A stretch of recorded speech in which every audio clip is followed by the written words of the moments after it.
चिड़िया अंगना में फिरवा जा रे,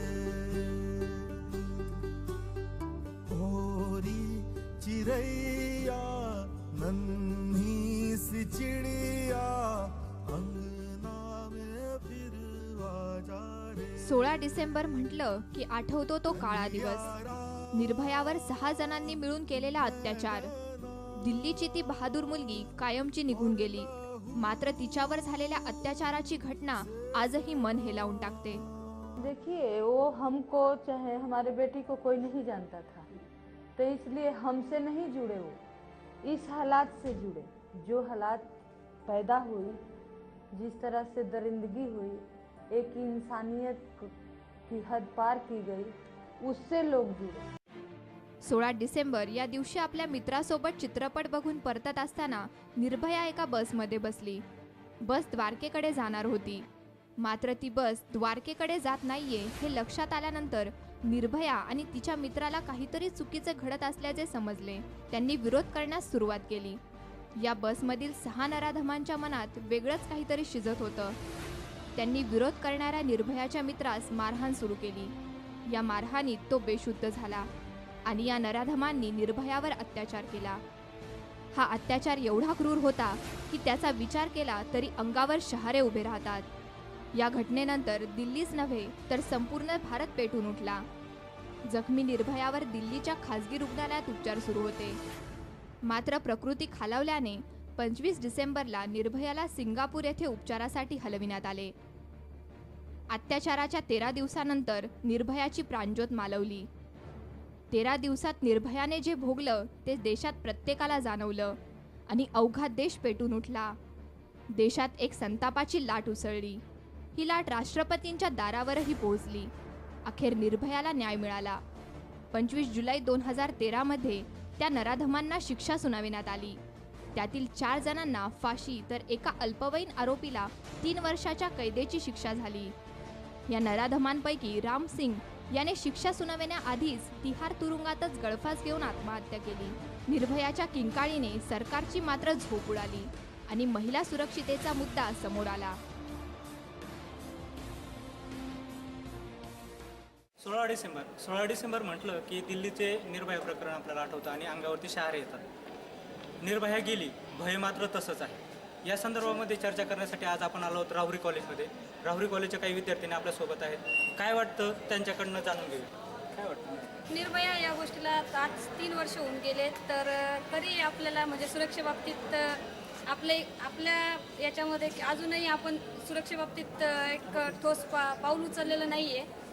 तर आमच्या कॉलेजमध्ये आम्हाला सुरक्षेसाठी खूप सुखसुविधा उपलब्ध करून दिल्या जातात। CCTV कॅमेरे असतील किंवा पार्किंगची सुविधा असतील, म्हणजे लेडीज पार्किंग सेपरेट केलेलं आहे आणि मुलींना बसण्याचा परिसर तिथे मुलांनाही अलाउड नाही आहे बसण्यासाठी। यामध्ये भरपूर कॉलेजने सुखसुविधा आम्हाला दिलेल्या आहेत। आता सिक्युरिटीची सिस्टीम दिली ठीक आहे, परंतु कुठंतरी मुलांची जी आहे मानसिकता बदलली पाहिजे असं नाही वाटत? हो, ते तर आहेच। तर मुलांची मानसिकता तर बदलायला पाहिजे ना। ते प्रत्येक मुलीला त्यांनी म्हणजे आपली बहीण याच याने स्वीकारायला पाहिजे आणि त्याच दृष्टिकोनातून त्यांच्याकडे बघायला पाहिजे। आता इक्विपमेंट वगैरे दिले कॉलेजने इथपर्यंत ठीक आहे, पण असे काही संस्कार वर्ग असतील किंवा मुलांसाठी काही लेक्चर असे ठेवायला पाहिजे असं वाटत नाही? हो, ते तर आहेच। तर प्रत्येक मुलांसाठी सॉफ्ट स्किल हे प्रत्येक मुलाने सॉफ्ट स्किल हे अटेंड करायला पाहिजे। त्यामध्ये संस्काराविषयी भरपूर सांगितलं। निर्भयाबद्दल म्हणायचं झालं तर प्रत्येक मुलीने स्वतःची सिक्युरिटी स्वतःच केली पाहिजे, दुसऱ्यावर डिपेंड नाही राहायला पाहिजे। आणि कुठंतरी का समजा मुलींकडनं पण काही चुका होतात की त्यांच्या समजा कपडे असतील याच्यामुळं होतात ना। मुलींनी म्हणजे आत्ताचं आपण बघतो की आता फॅशनेबल आहे, पण आपण आपल्या संस्कृतीला धरूनच राहायला पाहिजे आणि आपले संस्कारही तसेच असायला पाहिजे। मुलींनी काय काय काळजी घ्यायला पाहिजे? मुली जरीही म्हणजे जास्त वेळ जरी बाहेर असतील तर मग त्यांनी घरच्यांना किंवा वेळोवेळी इन्फॉर्मेशन करायला पाहिजे की कधी येणार काय असं, आणि शक्यतो स्वतःची सिक्युरिटी स्वतः सेल्फ सिक्युरिटी करायला।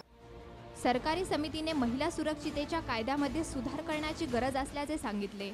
त्यानुसार नव्या कायद्याप्रमाणे सर्व प्रकारच्या शारीरिक बळजबरी बलात्काराच्या गुन्ह्याखाली आल्या। बलात्काराच्या गुन्हेगाराला कमीत कमी 20 वर्षे जन्मठेपेची शिक्षा, बलात्काराच्या गुन्हेगारास आजन्म कारावास, दुसऱ्यांदा बलात्काराचा गुन्हा सिद्ध झाल्यास गुन्हेगारास फाशीची शिक्षा. पाठलाग करण्याचा प्रयत्न हा अजामीनपात्र गुन्हा गणला जाईल. पाठलाग करण्याच्या गुन्ह्यात 3 वर्षांच्या कारावासाची तरतूद. ॲसिड हल्ल्यात 10 वर्षांच्या तुरुंगवासाची शिक्षा. एकटक बघणे किंवा MMS सारख्या गुन्ह्यांमध्ये 3 ते 7 वर्षे शिक्षा अशा सुधारणा करण्यात आल्यात. मात्र कायद्यात सुधारणा करून महिला सुरक्षित होणार का? नेमकं चुकतं कुठं? आजची महिला सुरक्षित आहे का? असे एक ना अनेक प्रश्न अजूनही पडतातच. माझं असं मत आहे की त्यावेळेसच्या काळामध्ये आणि आजच्या काळात असा फारसा कुठलाही बदल झालेला नाही. त्यावेळेसही महिला सुरक्षित नव्हती की होती हे आजपर्यंत तरी सांगता आलं नाही आणि यापुढे कदाचित सांगता येईल की नाही हेही सांगता येणार नाही. परंतु जर आपण म्हणतो की गव्हर्नमेंटने आपल्यासाठी असे रूल्स बनवले किंवा आणि ते फॉलो करतायत, पण हे फक्त त्यांच्यापुरतं त्यांना दिसतं की ते फॉलो होत आहे, पण ॲक्च्युली तसं नाही. तर रूल्स हे आजचं यूथ रूल्स वगैरे काही फॉलो करतच नाही. म्हणजे यांचं फक्त यूट्यूब, व्हॉट्सअप, फेसबुक ह्याच्यावरती जास्त मेजॉरिटी लक्ष असतं. बाकी गोष्टींकडे तेही लक्ष देत म्हणजे प्रशासन कुठंतरी कायदे करताना फॉलो करताना अंमलबजावणी करताना हे करते असं वाटतं तुम्हाला? हो, त्यांनी म्हणजे असं कंपल्शन करून किंवा प्रत्येक महाविद्यालयामध्ये जाऊन त्या कायद्यांबद्दल सांगितलं पाहिजे, जेणेकरून त्यांची जरी इच्छा नसेल युथची तरी पण ते त्यांच्या कानावर पडेल आणि ॲटलिस्ट ते फॉलो करू शकतील. म्हणून माझं असं मत आहे की जर सुरक्षा व्हायला हवी होती तर तशा घटना आजही वारंवार घडत आहेत, तर त्या घडायला नको होत्या. कुठंतरी मुलींकडनं पण काहीतरी चुका होत आहेत किंवा असं वाटतं ना? हो, मुलींकडनं पण, कारण की त्यांनी सुद्धा असं रात्री वेळेवर घरी जाणं, असं मुलांकडून त्यांनी हे करू नये, अपेक्षा करू नये की ते आपल्याला सुरक्षित ठेवतील वगैरे. त्यांच्यावर विश्वास इतका पण नाही ठेवू की स्वतःवर ते येईल म्हणून. मुलांच्या बद्दल तुम्हाला काय वाटतं? समजा त्यावेळेचे जे असेल संस्कारामध्ये कुठेतरी हे झालं? हो, संस्कार पहिले जर आपण विचार केला तर मुलं आई वडिलांच्या शब्दाच्या बाहेर जात नव्हते आणि जर आत्ताचा जर विचार केला तर मुलं स्वतःच्या इच्छेने वागण्याचा प्रयत्न करतात. ठीक आहे, पिढी बदलली आहे, त्यानुसार आपलं राहणीमान वगैरे बदलू शकते, पण संस्कार ही खूप महत्त्वाची गोष्ट आहे. पहिले मुलं आई वडिलांनी जे चूज करून दिले त्यांच्यासोबतच तो आपला लाईफ पार्टनर चूज करायचे, पण आत्ताची मुलं आपल्या इच्छेनुसार लाईफ पार्टनर चूज करतात. ठीक आहे, दोघांचे विचार जुळू शकतात कधी कधी, पण एवढा पण कुणावर विश्वास ठेवणं चांगलं नाही. आपले आई वडील आपल्यासाठी जे करतात ते नेहमी चांगलंच असतं, कारण कोणत्याही आई वडिलांना असं वाटत नाही की आज आपल्या मुलांसोबत काही वाईट झालं पाहिजे किंवा मुलांनी पण असं नाही वाटून दिलं पाहिजे की आपले आई वडील आपल्यासाठी काही चुकीचं निवडतायत. आणि मुलींची सुरक्षितता, आत्ताच माझ्या मैत्रिणींनी सांगितलं की मुलांबरोबर राहणं वगैरे, मुलं आपले फ्रेंड्स असणं याबद्दल काही दुमत नाही, पण जर फ्रेंडशिपच्या पुढे जाणं हे दुमत आहे. मुली आता ठीक आहे, आताच्या जगात हॉस्टेलवर राहण्याचं प्रमाण खूप वाढले. परिस्थितीनुसार राहावं पण लागतं. कधी कधी खेडेगावांमध्ये अवेलेबल्स नसतात स्कूल्स वगैरे, कॉलेज, मग ठीक आहे शहरात राहणं, पण मुलींनी आपल्या मर्यादेत राहिलं पाहिजे. नंतर आता समजा शहरामध्ये अशा घटना घडतात पण ठीक आहे, ग्रामीण भागामध्ये सुद्धा अशा प्रकार जे आहेत ते वाढत चालले. ग्रामीण भागामध्ये आणि शहरी भागामध्ये यात फरक काय वाटतो तुम्हाला? नेमकं कुठला भाग तुम्हाला सुरक्षित वाटतो? ग्रामीण भाग जास्त वाटतो की शहरी? माझ्या दृष्टीने तरी ग्रामीण भाग सुरक्षित आहे, पण आता टेलिव्हिजन, फेसबुक, व्हॉट्सअप मुलं हे बघून ते करण्याचा प्रयत्न करतात आणि खेडेगावांमध्ये ठीक आहे. आणि समजा असं आहे की रात्रीचा आता उशिरापर्यंत समजा महिला घरातून बाहेर पडायला सुद्धा त्यांना भीती वाटते, तशी परिस्थिती आज राहुरीमध्ये आहे का? राहुरीमध्ये मी तर होच म्हणेल कारण कोणतरी गाव असू द्यात, कारण आतापर्यंत टेलिव्हिजन तर प्रत्येक घराघरामध्ये आहे आणि ते बघून मुलं करण्याचा प्रयत्न करतात. त्यानंतर ते विचार करत नाही की आपल्या घरात पण एखादी बहीण आहे, आज आपली आई आहे, आजी आहे, ते पण दुसऱ्यांची जी मुलगी आपण हे करतो ती पण कुणाची तरी बहीण असू शकते, मुलगी असू शकते, पण मुलं त्याबद्दल विचार करत नाही. आपली बहीण ती आपली बहीण, दुसऱ्यांची बहीण ती कोणीच नाही, असं मुलांचं मत असतं. पण मुलांनी पण हे विचार केला पाहिजे की ती पण कुणाची तरी बहीण आहे आणि तिच्यासोबत जर आपल्या बहिणीसोबत जर काही झालं तर मुलं लगेच रिस्कवर येतात की ही माझी बहीण आहे, तू तिच्याकडे असं कसं काय करू शकतोस तू. मग त्यांनी हा पण विचार केला पाहिजे की ही पण कुणाची तरी बहीण असू शकते, मग आपण तिच्यासोबत हे करायला. आणि मुलींकडून पण चुकतंय. मी हे म्हणत नाही की मुलांकडूनच चुकतंय, मुलींकडून पण चुकतंय.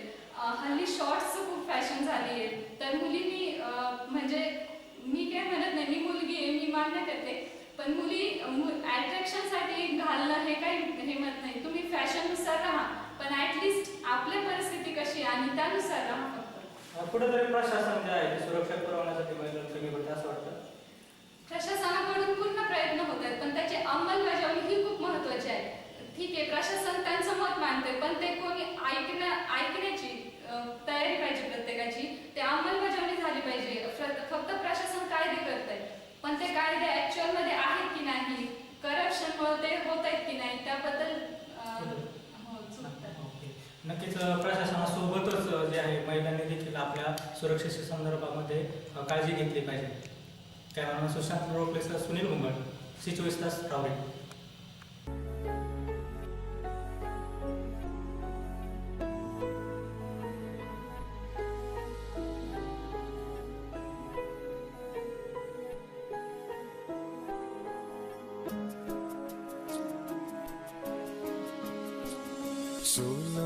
दिसंबर की वो काली रात,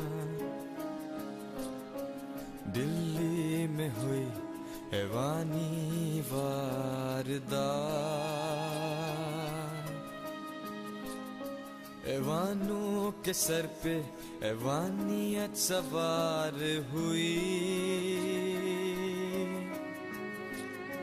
सीधी साधी लड़की शिकार हुई, सीधी साधी लड़की शिकार हुई.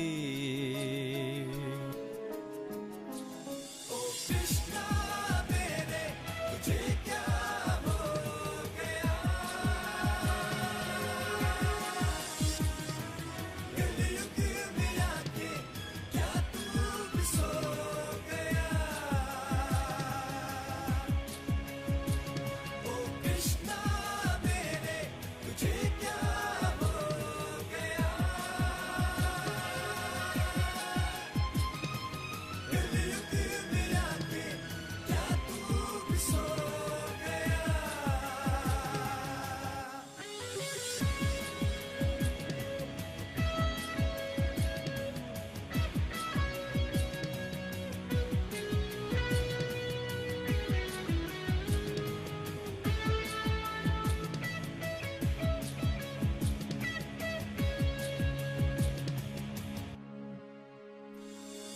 निकली थी वो घर से अपने खुशियों के कुछ लेकर सपने, क्या मालूम था ऐसा हो जाएगा, एक पल में सब कुछ खो जाएगा.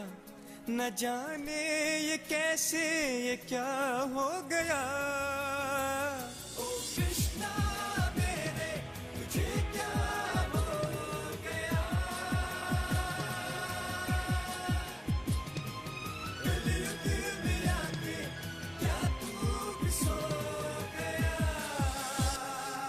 वैशी दरिंदों ने घेरा उसे, भेड़ियों की तरह से नोचा उसे, वो लड़ती रही वो मिटती रही, आबरू की यूं ही लुटती रही, खून के आंसू से दिल उसका रो गया.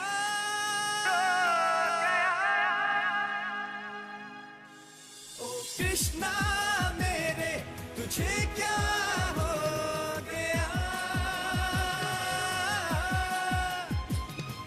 कलयुग में आके क्या तू भी सो गया.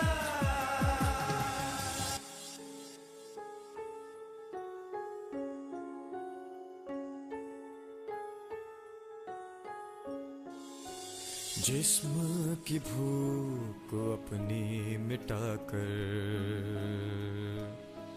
छोड़ दिया उसको चलती सड़क पर, नंगे बदन वो सिसकती रही, तड़पती रही वो, बिलकती रही।